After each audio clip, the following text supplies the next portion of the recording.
he's been able to get away with it because he's always been, he's always had the size. I remember when they were first coming up, and they thought that Vladimir was the modern day heavyweight in terms of height and size, and now he's fighting a guy who's really just bigger than him, that has the ability to try to bully him.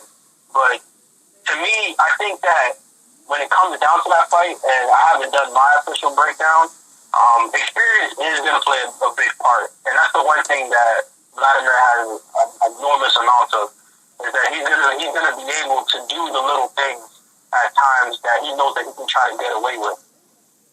Yep. And another point that I want to make is Vladimir usually has problems with guys that try to come in there and steamroll him, like how Corey Sanders did.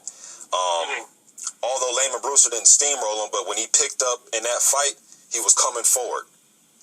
Yeah. Fury isn't that type of guy. Peter. Yep, Sam Peter, same thing. Fury isn't that type of guy. He likes to sit back, and I don't know if he can outthink Vladimir. And your point about Vitali, a lot of fans, man, believe it or not, think Vladimir is the more athletic. And I think they're looking at body type and not how they fight. If you look at their bodies, you'll say, oh, Vladimir is more explosive. Look at his body. But Vitali fight with his hands down, move his head. Yeah. He can switch it up and give you different looks. He's not just standing there looking like a robot. And Vladimir has a tendency to just sit there and look pretty predictable. And the thing about them is that a lot of people, even though like Vladimir had the more developed side, Vitali was able to generate power while being able to be mobile. With Vladimir, he can't do that at times. He can put certain punches together, but with Vitali, he can follow up and distribute his power evenly because that's the kind of style that he was used to always fighting like. And he had better defense overall. You hardly ever saw Vitali getting hit as flush and as clean as he did. Yep, it's a good point. And the thing about Vitali is when he had that debacle with Chris Bird, he pretty much was on a mission, man, to where in that Lennox Lewis fight, that's why it's kind of off subject. That's why when Collazo said he couldn't see, the first person that came to mind was Vitali Klitschko. If Collazo couldn't see, I don't know what Vitali's vision was when he fought Lennox Lewis because half his face was getting ripped off. Yeah, especially like because when I did my video, I actually had a picture of Vitali up, and like on like my video, I was just like, "You talking about you can't see?" Like Vitali had half his eye hanging off. Yeah. Matter of fact, that also reminds me. I remember when Fernando Vargas fought Shane Mosley, and he had a hematoma like on his eye, and like it just looked like he was growing a planet. That was the fight he got knocked out, right? Yeah, yep. and that fight was a stoppage by during the fight. I'm surprised they let that fight go on the way his eye was. So it wasn't like he didn't want to fight because he couldn't really see. It was just because he wanted to get back in there. But when you talk about you want to like if you can't really see and you guys can stop the fight, I mean at that point I'm kind of like questioning like your will, like you're not willing to go back out there. Yeah, I think I said that's the fight he got knocked out. No, he got stopped. They stopped it for that. Then the next fight was a fight. Mosley caught him with that hook, right, and knocked him out? Yeah. Okay. Yeah, it was the second fight that was a knockout. The first fight was the stoppage because of the eye. Yep. I'm just like, we didn't see bad cuts.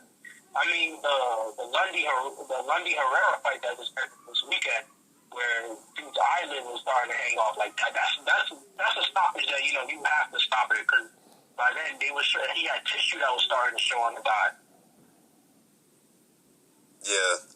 Some guys, man, their pain threshold, can take it more than other guys, man. But we're going to wrap this up. So final prediction right now between Fury and Wladimir Klitschko. Who you got? Final prediction. If it goes the distance, I think Vlad will just squeeze it out by a close decision. I wouldn't be shocked if he probably hits the canvas maybe early in the fight. And he kind of like wrestles his way to a decision. I'm going to go, I think Wladimir Klitschko, the reign is going to end, but it's not going to be against Tyson Fury. I think Fury will push him. Jennings pushed him a little bit. I think Fury will push him a little bit more.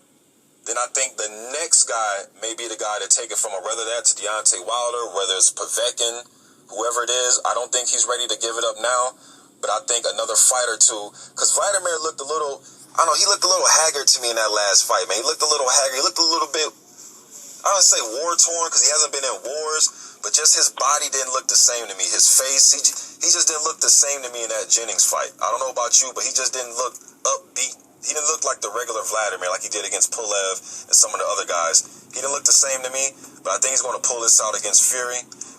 I think it could be jet lag, personally. Think so? He was fighting back in the States for the first time in like 8 years, I think. I don't know, man. See, it could have been, but it's just, if you go back and watch it, man, just his, like, in his chest area, his face, it didn't look like the Vladimir I was used to seeing. But I'm going to go with Wladimir Klitschko, unanimous decision. It may be a knockdown. I think it depends on if Fury presses the action or not, because Vlad is comfortable with going UD, use a jab all night and just UD. Unanimous decision. I think he's used to that. But I'm going to go with Klitschko. Fight Critic, Mr. Boxing Today, dropping another vid. We out.